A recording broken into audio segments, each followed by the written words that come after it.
Hello students, welcome back to Dev coaching. Dev coaching के इस all night platform पे आपका पुनः एक बार स्वागत है। जैसा कि आप जानते हैं, क्लास 10 का जो साइंस का विषय है उसमें हम लोग चैप्टर 1 का अध्ययन कर रहे हैं, जिसका नाम है रासायनिक अभिक्रियाएं एवं समीकरण, केमिकल रिएक्शंस एंड इक्वेशंस, जिसमें धीरे धीरे हम लोग आगे बढ़ रहे हैं और पीछे इसके जो कुछ भी हमने अध्ययन कर लिया है मैं उसका नाम एक बार बता दूं। आप बैक करके जो वीडियो हैं इसमें पिछले उनको आप देखिएगा और मैं आपसे ये बात कहूँगा कि आप इस वीडियो को देखने से पहले पिछले के सभी वीडियो को सिस्टमेटिक देखिए, ताकि आप एक दूसरे वीडियो को कनेक्ट कर पाएँ, आपको समझने में आसानी हो। जिन टॉपिकों को हमने अध्ययन कर लिया है वो हैं हमारे रासायनिक अभिक्रिया क्या है। रासायनिक अभिक्रिया के जब प्रकार हम पढ़ रहे थे तो उसमें आपने पढ़ा संयोजन अभिक्रिया, फिर आपने पढ़ा वियोजन अभिक्रिया, विस्थापन अभिक्रिया, द्विविस्थापन अभिक्रिया, ऑक्सीकरण अभिक्रिया, अपचयन अभिक्रिया, फिर आपने पढ़ा रेडॉक्स अभिक्रिया। ये सारे टॉपिक क्लियर कर चुके हैं हम लोग, ठीक है। आप देख सकते हैं जो पिछले लेक्चर्स दिए गए हैं उसको ओपन करके आप देखिए, ताकि आपको अच्छे से समझ में आ जाए। आज जो हमारा टॉपिक है इस चैप्टर में वह है संक्षारण। यह 2 नंबर के प्रश्न में आता है, हमेशा 2 मार्क की कैरी करता है और डायरेक्ट क्वेश्चन होता है व्हाट इज कोरूजन। संक्षारण को अंग्रेजी में क्या बोलते हैं? कोरूजन। इसको क्या पूछते हैं? What is corrosion. एंड कहते हैं कि इसमें इसके एग्जाम्पल दीजिए, उदाहरण दीजिए और इसके रीजन लिखिए। व्हाट कॉजेज कोरूजन, या लिख सकते हैं प्रिवेंशन ऑफ कोरूजन, कोरूजन को रोकने के उपाय। तो पहले हम समझते हैं कि संक्षारण है क्या। परिभाषा बताते हैं तो कैसे बताते हैं? संक्षारण एक ऑक्सीकरण प्रक्रिया है। कौन सी प्रक्रिया है?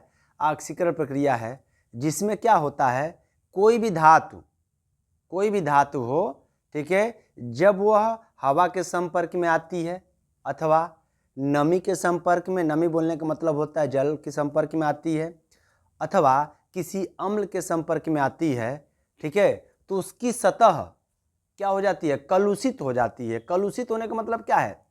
झड़ने लगता है। मेटल का जो ऊपर का पोर्शन होता है वह झड़ने लगता है, ठीक है, वह टूटने लगता है, कमज़ोर हो जाता है वह मेटल, ठीक। इस प्रक्रिया को हम क्या कहते हैं? संक्षारण कहते हैं। एक बार पुनः समझिए। जैसे लोहे का एग्जाम्पल एक अगर हम आपको समझाएं तो लोहे को अगर आप हवा में छोड़ दीजिए तो आप देखेंगे कि कुछ दिनों के बाद उस पर भूरे रंग का हल्का सा रेड दिखता है, ब्राउन कलर का पाउडर जैसा आ जाता है, जिसको आप रगड़ेंगे तो नीचे गिरने लगता है। उस पाउडर को हम लोग कहते हैं जंग। क्या कहते हैं? जंग। इन इंग्लिश उसको रस्ट बोलते हैं। वो जंग हुआ कैसे? जंग कैसे लगा? तो ऐसे लगा बच्चों कि जब उस लोहे को हमने हवा में छोड़ा था तो हवा से वो रिएक्शन किया, वायु से रिएक्शन किया, वायु में उपस्थित ऑक्सीजन से रिएक्शन किया, या पानी यानी जल से रिएक्शन किया, और इस सब रिएक्शन के पश्चात एक रासायनिक अभिक्रिया हुआ और उस रासायनिक अभिक्रिया के पश्चात उस पे ब्राउन कलर का एक पाउडर बन गया, जिसे हम जंग कहते हैं। जब वह पाउडर नीचे गिरता है तो लोहे का ही तो पार्ट है, तो लोहा धीरे धीरे क्या होता है, उसकी सतह खराब हो जाती है, कलुषित होने लगती है और धीरे धीरे आप देखिएगा वो लोहा झड़ के पतला हो जाता है और अंततः टूट जाता है, ठीक है। तो जंग लगने की प्रक्रिया को क्या कहते हैं हम लोग? जंग लगने की प्रक्रिया, उसके बाद से वो झड़ने लगता है, इस पूरी प्रक्रिया को हम क्या कहते हैं? संक्षारण कहते हैं। संक्षारण का उदाहरण हमारे दैनिक जीवन में बहुत सारा है। जैसे मैंने अभी बोला, लोहे पे जंग लगना एक संक्षारण का उदाहरण है, ठीक है। चांदी का कोई आभूषण हो या चांदी का कोई भी सामान हो, उसको आप छोड़ दीजिए हवा में, देखिए वो क्या पड़ जाता है, उसके ऊपर का सतह काला होने लगता है। फिर उसकी सफाई करते हैं, एक्वारेजिया एक विलयन होता है, जब उसमें डालते हैं तो चांदी के ऊपर जो काला परत है या जो भी कोरूजन हुआ है वो साफ कर देता है। तो चांदी के ऊपर ब्लैक परत का जमना भी क्या है? संक्षारण का एक उदाहरण है। जस्ते का बर्तन आपने देखा होगा, घरों में जस्ते का प्लेट होता है। जब उस जस्ते के प्लेट को हवा के संपर्क में रखते हैं तो जस्ते का जो सतह होता है वह ग्रीन हो जाता है, ठीक है। कैसा हो जाता है? ग्रीन, हरा होने लगता है। ये सारे जो उदाहरण मैंने बताया तीनों, लोहे पे जंग लगना, चांदी की परत का काला होना, कापर या जस्ते तांबे पे क्या होना, तांबे की परत का हरा हो जाना, ये सारा उदाहरण किसका है, संक्षारण का है। ठीक है, तो आप ये बताइए अगर धातु इतनी ज़्यादा संक्षारित हो रही है तो उसको बचाए कैसे, ये तो नुकसान है ना। इतने महंगे धातु हम खरीद के लाते हैं, चाहे वो लोहा हो, चाहे चांदी हो, चाहे कापर हो, कोई भी हो, और इस तरह से वह संक्षारित हो जाए हवा के संपर्क में, तो कैसे बचा कर रखेंगे भाई। बाहर अगर हमने धातु का कुछ बनाया हुआ है तो हवा के संपर्क में तो आएगा ही आएगा, बारिश होगा तो पानी के टच में भी आएगा। चलिए अम्ल मान लेते हैं, अम्ल नहीं उस पर गिरा तो वहाँ संक्षारित नहीं होगा वह, लेकिन हवा और पानी से कैसे बचाएंगे।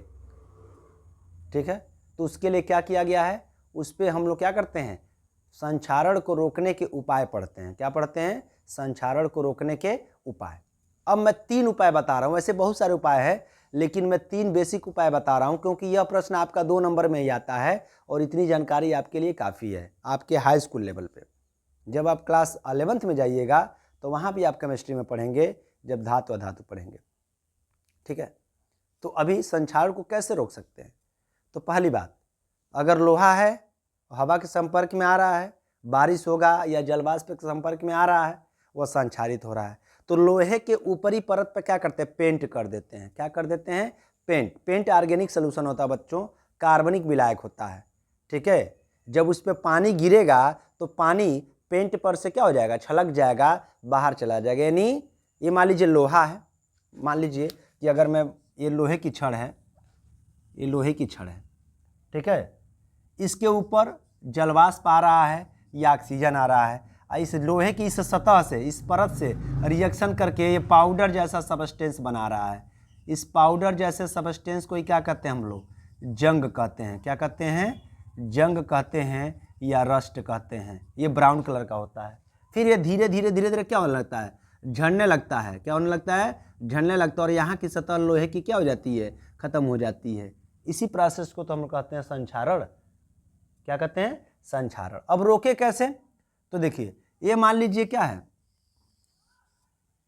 ये लोहे की छड़ है, इसके ऊपर हम क्या करते हैं, पेंट कर देते हैं। ऐसे मैंने पेंट कर दिया, लोहे के ऊपर हमने क्या कर दिया, पेंट कर दिया। और आपको पता है पेंट एक कार्बनिक विलायक होते हैं, ठीक है, जो जल को अपने में घोलने नहीं देते हैं। ठीक है, अब जब पेंट करेंगे तो पूरी तरह से लोहे की सतह किससे कवर हो गई है, पेंट से कवर हो गई है। ठीक है, अब ये पेंट करता क्या है, ये जब ऑक्सीजन यहाँ जाएगा या वाटर मॉलिक्यूल जब यहाँ जाएगा तो इस पेंट को पार करके लोहे के टच में नहीं आ पाएगा। यानी लोहे को ये बचा रहा है, पेंट क्या कर रहा है, हवा और नमी के टच में आने से लोहे को क्या कर रहा है, बचा रहा है। तो जब लोहा यानी धातु ऑक्सीजन और जल के संपर्क में आएगा ही नहीं तो धातु ऑक्साइड बनेगा ही नहीं, जंग लगेगा ही नहीं। इस तरह से लोहे का रक्षा हो जाता है। ठीक है, तो इस तरह से हम संक्षारण को बचा सकते हैं। दूसरा उपाय, गैल्वेनीकरण, आप नाम सुनोगे। लोहे के ऊपर धातु, यानी एक धातु के ऊपर दूसरे धातु की परत चढ़ाकर, एक धातु के ऊपर दूसरे धातु की क्या करके, परत चढ़ाकर। जैसे ये मान लीजिए कोई धातु है, ठीक है, ठीक, इसके ऊपर अगर हवा आएगा, इसके ऊपर अगर नमी आएगी तो इसका संक्षारण होगा। तो इसके ऊपर क्या करें, हम एक ऐसी धातु डाल दें जो इसको बचाए। तो मैं जिंक धातु की परत चढ़ा रहा हूँ यहाँ पे। देखिए ये जिंक धातु की परत है, ये जो मैं लिख रहा हूँ ये ऐसे, ये समझिए एक लेयर है, और इस लेयर, ये लेयर किस धातु का है, जिंक धातु का है। अंदर लोहा है, ये लोहे का छड़ था, इसके ऊपर हमने क्या किया, जिंक धातु का परत चढ़ा दिया, जिंक धातु का परत। अब जिंक जो है लोहे से ज्यादा सक्रिय है। अब देखिए कैसे बचाता है, जब कोई नमी या जलवाष्प या वायु जिंक के संपर्क में आएगा तो जिंक भी धातु है, तो जिंक क्या होगा, ऑक्साइड बन के धीरे धीरे धीरे धीरे क्या होगा, खत्म होगा। लोहे को नहीं खत्म होने देगा, जिंक अपने खत्म हो रहा है रिएक्शन करके, क्योंकि वो भी धातु है। तो वह जिंक को कहेगा आप आराम करिए, मुझे लड़ने दीजिए, मुझे हवा और नमी से लड़ने दीजिए। ठीक है, तो जिंक वायु और नमी से रिएक्शन करेगा और जिंक ऑक्साइड बनकर यह क्या होगा, खराब होने लगेगा और वो झड़ने लगेगा, लेकिन लोहे को बचाएगा। यहाँ पे आप देख रहे होंगे कि यहाँ पे तो एक का बचाव दूसरे के द्वारा किया जा रहा है, इसीलिए इसको बच्चों हम नाम देते हैं बलिदानी रक्षण, बलिदानी रक्षण। बलिदानी रक्षण का मतलब क्या होता है? किसने बलिदान दिया आयरन के लिए? जिंक ने। जिंक अपने नष्ट हो रहा है लेकिन लोहे को क्या कर रहा है? बचा रहा है। तो ऐसे रक्षण को, ऐसी रक्षा को क्या कहते हैं? बलिदानी रक्षण। तो लोहे के पेंट के ऊपर पेंट लगा के भी हम संक्षारण को रोक सकते हैं और लोहे की धातु के ऊपर दूसरे धातु की परत चढ़ा के भी क्या कर सकते हैं? हम इसकी रक्षा कर सकते हैं। ठीक है, तो इस तरह से ये दो तरीका मैंने बताया जिससे हम क्या कर सकते हैं कि किसी भी धातु को संक्षारित होने से हम क्या कर सकते हैं? बचा सकते हैं। तो अभी मैं क्या कर रहा था? आपको बता रहा था कि संक्षारण है क्या। तो संक्षारण की परिभाषा, उसके बाद से संक्षारण के मैंने उदाहरण बताए 2-3, उसके बाद से संक्षारण को हम कैसे रोक सकते हैं ये तरीका मैंने आपको बताया। एक चीज और है, मिश्र धातु बनाकर। मिश्र धातु, मिश्र धातु बच्चों महंगे होते हैं, इसको हम लोग कहते हैं मेटेलॉयड, इसको कहते हैं हम लोग मिश्र धातु बना देंगे। क्या बना देंगे? मिश्र धातु बनाएंगे। जैसे आपने देखा होगा जस्ता होता है, स्टील, स्टील देखे होंगे, स्टील के जो बर्तन होते हैं या स्टील के कोई भी सामान बने होते हैं उस पर जंग नहीं लगता है। ठीक है, सबसे कॉमन सी चीज़ एग्जांपल मैं दिखाता हूँ। जब आप बाइक खरीदते हो तो बाइक में देखिएगा जो लेग गार्ड होता है जो कंपनी के साथ मिलता है वो प्योर स्टील का होता है। ठीक है, वो सिंगल होता है। फिर बाहर से आके हम लोग क्या करते हैं, ऊपर से डबल लेग गार्ड लगवाते हैं, लेकिन वो प्योर नहीं होता जो हम लोग मार्केट से लेते हैं, वो लोहे का होता है। आप देखिएगा, नोटिस करिएगा, अगर आपके अगल बगल गाड़ी होगी कोई तो उस पर नोटिस करिएगा कि जो कंपनी के साथ मिला हुआ है लेग गार्ड उस पर जंग नहीं लगा है, लेकिन जो बाहर से हमने लेग गार्ड लगवाया है उस पर जंग लग गया है। क्यों? क्योंकि जो बाहर वाला हमने लेग गार्ड लिया था वो प्योर स्टील नहीं था, उसमें आयरन ज़्यादा था, वो रिएक्शन किया हवा से, पानी से रिएक्शन किया, जंग लग गया। ठीक है, तो स्टील किसका? मिश्र धातु, मतलब इसमें कई धातुएं मिली होती हैं और इस पर जंग नहीं लगता है। तो 3 तरीके हैं जंग लगने को रोकने का। एक तो क्या करिए, धातु की सतह पे पेंट का परत लगा दीजिए। दूसरा, धातु की सतह पर किसी दूसरे एक्टिव धातु को चढ़ा दीजिए जो बलिदानी रक्षण करके बचाएगा उसे, या मिश्र धातु बनाइए। मिश्र धातु बना देने से उसमें जंग नहीं लगता है। यानी यह 3 तरीके सबसे अच्छे तरीके हैं जिसके थ्रू, जिसकी सहायता से हम किसी भी धातु को संक्षारित होने से, कलुषित होने से, झड़ने से, खराब होने से बचा सकते हैं। तो ये रहा आपका टॉपिक संक्षारण, संक्षारण के उदाहरण और संक्षारण को रोकने के उपाय। आइए मैं इसका लैंग्वेज लिख देता हूँ।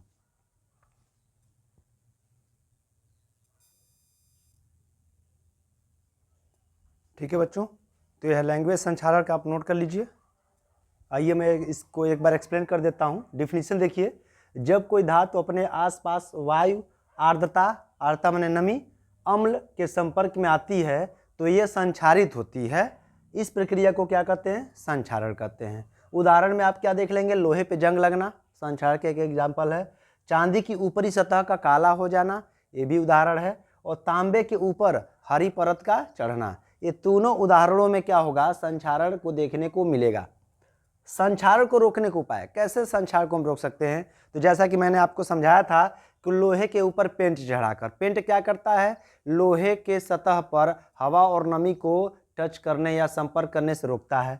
गैल्वेनीकरण प्रक्रिया, गैल्वेनिक प्रक्रिया में क्या मैंने बताया था? एक धातु के ऊपर दूसरी धातु का परत चढ़ाकर, मतलब क्या है? लोहे के धातु के ऊपर जिंक एक धातु होता है उसकी परत चढ़ा दी जाती है जिससे उसकी सुरक्षा हो जाती है। इस तरह भी हम बचा सकते हैं। और मिश्र धातु का निर्माण करके, मिश्र धातु में बच्चों संक्षारण की प्रक्रिया नहीं होती है।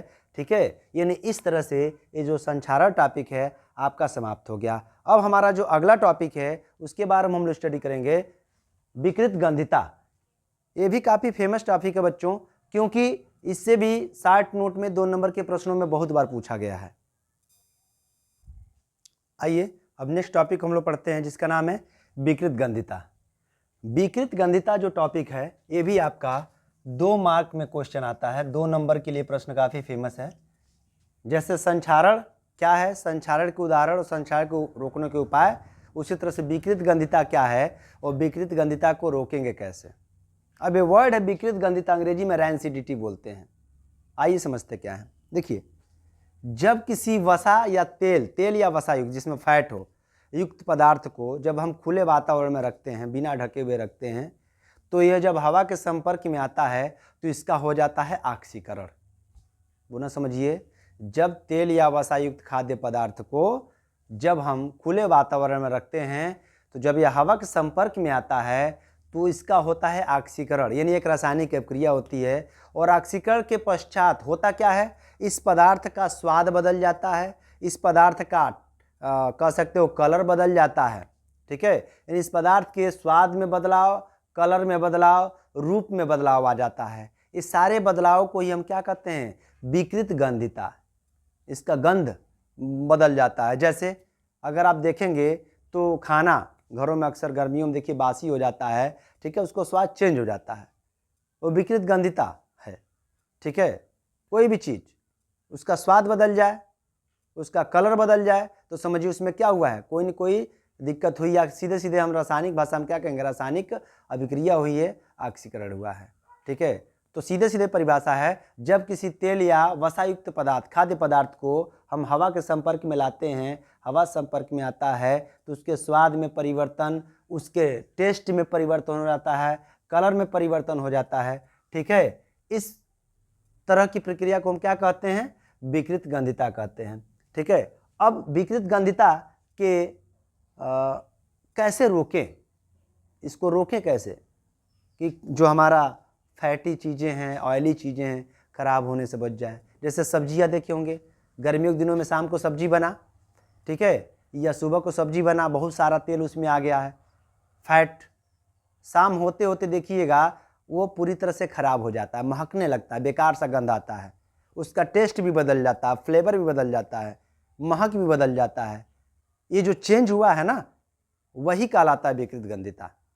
ठीक है, तो रोके कैसे, विकृत गंधिता को रोकने के लिए मैं उदाहरण बता रहा हूँ। ठीक है, और आप देखिएगा ऐसा हम लोग करते हैं, भले उसको समझ ना पाते हों कि ये क्यों किया जा रहा है, लेकिन उसका मतलब होता है। जैसे कहा जाता है कि खाना जो बनाते हैं उसको ढक के रखें। ढक के रखने का क्या मतलब है, जब हम खाना बर्तन में ढक के रखेंगे तो वह हवा के संपर्क में नहीं आएगा, और जब हवा के संपर्क में नहीं आएगा तो उसका ऑक्सीकरण नहीं होगा, ऑक्सीकरण नहीं होगा तो विकृत गंधिता नहीं होगी, पहली बात। दूसरी बात क्या करें, फ्रिज में रखकर। फ्रिज में क्यों रखते हैं, फ्रिज में इसलिए रखते हैं ताकि उसको हम कम टेम्परेचर पे कर सके, क्योंकि बच्चों जो माइक्रो ऑर्गेनिज्म होते हैं, सूक्ष्म जीव, उनके ग्रोथ करने का एक टेम्परेचर होता है। सबसे बढ़िया वह रूम टेम्परेचर 25 से 35 के बीच में खूब अच्छा बैक्टीरिया ग्रो करते हैं, और इस टेम्परेचर को जब पाएंगे बैक्टीरिया तो उस खाने में ग्रो करके उस खाने का स्वाद बदल देंगे। तो जब हम फ्रिज में डालते हैं भोजन को तो उसका जो वायुमंडलीय कह सकते हो एरिया है फ्रिज के अंदर का, वह तापमान को नीचे ले जाता है, और उस तापमान पे बच्चों बैक्टीरिया, जीवाणुओं का ग्रोथ नहीं हो पाता है, इसीलिए हम भोजन को अधिक समय तक सुरक्षित रख सकते हैं। इसके अलावा खराब होने से बचाने के लिए अचार में देखिए नमक वगैरह मिलाया जाता है ताकि वो खराब ना हो। ठीक है, वो भी विकृत गंधिता को रोकने का उपाय ही है। जो भी चिप्स वगैरह आते हैं पैकेट्स में बच्चों के लिए, उसमें देखिएगा वो चिप्स का पैकेट काफ़ी फूला रहता है। उस चिप्स के पैकेट का फूलने के पीछे का क्या राज है, उसमें कौन सी गैस भरी होती है, नाइट्रोजन गैस। नाइट्रोजन गैस क्या है, निष्क्रिय है भाई, अक्रिय है। यह ऑक्सीजन को वहाँ से हटा दिया जाता है, ऑक्सीजन को वहाँ से क्या किया जाएगा, हटा दिया जाता है। ऑक्सीजन गैस नहीं होता है उस चिप्स के पैकेट में, ऑक्सीजन गैस नहीं होता। ऑक्सीजन गैस रहेगा तो जो उस चिप्स के अंदर केमिकल मिलाए हैं आप, वो फैट्स हैं, ऑयल है, ऑयल से बना हुआ चीज़ है, तुरंत उसमें ऑक्सीडेशन हो जाएगा, ऑक्सीकरण हो जाएगा और वो खराब हो जाएगा। ठीक है, इसीलिए ऑक्सीजन की जगह उस पैकेट में क्या भरा जाता है, नाइट्रोजन गैस, ताकि नाइट्रोजन उस केमिकल से, उस रसायन से, उस ऑयल से, उस फैट से रिएक्शन ना करे और उसका ऑक्सीकरण ना हो। ठीक है, तो ये सारे तरीके हैं जिसके थ्रू हम क्या करते हैं, विकृत गंधिता को रोकने का काम करते हैं, ताकि हमारा जो चीज़ें, इतने महंगी चीज़ें हम लोग लाते हैं खाने के लिए, वो खराब ना हो। इसके अलावा सूर्य के प्रकाश से भी विकृत गंधिता हो जाती है बच्चों, रेडिएशन। खाना खुले में छोड़ने से सूर्य की जो अल्ट्रावायलेट किरणें हैं वो जब पड़ती हैं तो जो फैट्स हैं या जो ऑयल हैं या जो प्रोटीन है उससे रिएक्शन होता है, और रिएक्शन होने की वजह से उनका नेचर बदल जाता है। मैंने बोला तो है, जो प्रोटीन होते हैं जब उस पर अल्ट्रावायलेट रेज पड़ती हैं तो उनकी संरचना में परिवर्तन आ जाता है, उनके केमिकल कंपोजिशन में परिवर्तन आ जाता है। इसकी वजह से ये जो हमारा खाद्य पदार्थ है वो क्या हो जाता है, खराब हो जाता है। तो कैसे डिफाइन करेंगे विकृत गंधिता को? विकृत गंधिता में क्या होता है, जब कोई खाद्य पदार्थ जिसमें क्या हो, फैट हो, ऑयल हो, वसा युक्त खाद्य पदार्थ हो, हवा के संपर्क में आता है तो ऑक्सीकरण की अभिक्रिया प्रारंभ हो जाती है और इस अभिक्रिया के फलस्वरूप उस पदार्थ का स्वाद बदल जाता है, रंग बदल जाता है, ठीक है, फ्लेवर बदल जाता है, सुगंध बदल जाता है। इस क्रिया को कहते हैं हम लोग विकृत गंधिता। विकृत गंधिता को कैसे रोकें, ठीक है, ये मैंने आपको बताया। आइए इसका लैंग्वेज हम लोग नोट कर लेते हैं, ठीक है। तो ये देखिए आप, विकृत गंधिता का लैंग्वेज है, इसको मैं एक बार एक्सप्लेन कर देता हूँ, समझा दिया हूँ, आप इसको देखिए। विकृत गंधिता को रेंसिडिटी कहते हैं। इसकी परिभाषा कैसे लिखेंगे आप परीक्षा में, जब तेल या वसा युक्त खाद्य पदार्थ वायु के संपर्क में आते हैं तो ऑक्सीकरण अभिक्रिया के फलस्वरूप उनका गंध स्वाद परिवर्तित हो जाता है। ऐसे पदार्थों को हम विकृत गंधी पदार्थ कहते हैं तथा इस पूरी प्रक्रिया को जो घटना घटित हो रही है उसे क्या कहते हैं, विकृत गंधिता कहते हैं। विकृत गंधिता को कैसे रोकें, ठीक है, विकृत गंधिता को रोकने के कई उपाय हैं। इन सभी उपायों का प्रयोग करके हम किसी भी खाद्य पदार्थ को खराब होने से बचा सकते हैं। पहला, खाद्य पदार्थों को वायुरोधी पात्रों में, वायुरोधी मन होता है ऐसा बर्तन जिसमें हवा अंदर न जाए, ऐसे पैक करके रखना चाहिए। दूसरा है, खाद्य पदार्थों जैसे आलू हुआ, चिप्स हुआ आदि के पैकेट में ऑक्सीजन के स्थान पे कौन सी गैस भर के, नाइट्रोजन गैस भर देते हैं। क्यों नाइट्रोजन गैस भरते हैं, क्योंकि यह ऑक्सीकरण नहीं करता है तेल या वसा का, ठीक है। तीसरा है, खाद्य पदार्थों को सीधे सूर्य के प्रकाश के संपर्क से बचाकर, सूर्य का प्रकाश जो होता है उसमें अल्ट्रावायलेट किरणें होती हैं जो खाद्य पदार्थों में जो केमिकल्स होते हैं जैसे प्रोटीन हुआ, कार्बोहाइड्रेट हुआ, वसा हुआ, उसकी केमिकल कंपोजिशन को डिस्टर्ब कर देते हैं और उसे खराब कर देते हैं, ठीक है। और लास्ट है प्रशीतन करके, मतलब फ्रीजिंग करके। आप देखिएगा घर में हम लोग जब खाना बनता है तो ये सोचते हैं कि ख़राब ना हो जाए, उसके लिए क्या करते हैं, फ्रिज में डालते हैं। फ्रिज में डालने से वहाँ का टेम्परेचर नीचे होता है, बहुत कम होता है, जिससे उस टेम्परेचर पे वहाँ कोई बैक्टीरिया वगैरह ग्रो नहीं करते हैं, जिससे हमारा खाना खराब होने से बच जाता है। तो ये रहा आपका विकृत गंधिता, ठीक है, और संक्षारण। आज हमने 2 टॉपिक क्लियर किया, ठीक। इन सारे लैंग्वेज को आप अपने कॉपी में नोट कर लीजिएगा। अब इस चैप्टर का जो दूसरा पोर्शन है जिसमें हम लोग पढ़ेंगे रासायनिक समीकरण। जैसे आपको पता है कि इस चैप्टर का पूरा नाम था रासायनिक अभिक्रियाएं एवं समीकरण। तो रासायनिक अभिक्रियाओं को हमने पूरा खत्म कर लिया। अब हमारा टॉपिक बचा है रासायनिक समीकरण। रासायनिक समीकरण एक ऐसा टॉपिक है जहाँ से हर साल 1 या 2 रासायनिक अभिक्रिया दे दी जाती है और उससे कहा जाता है कि इस समीकरण को क्या कीजिए, संतुलित कीजिए। बहुत आसान नियम के साथ हम समझेंगे कि इस समीकरण को हम लोग कैसे बैलेंस कर सकते हैं, ठीक है। इस तरह से आप रिवाइज करते रहिए और हर एक चीज़ को लिख के पढ़ने का प्रयास करिए, ठीक। मिलते हैं अगले वीडियो में अगले लेक्चर के साथ, तब तक के लिए बहुत बहुत धन्यवाद।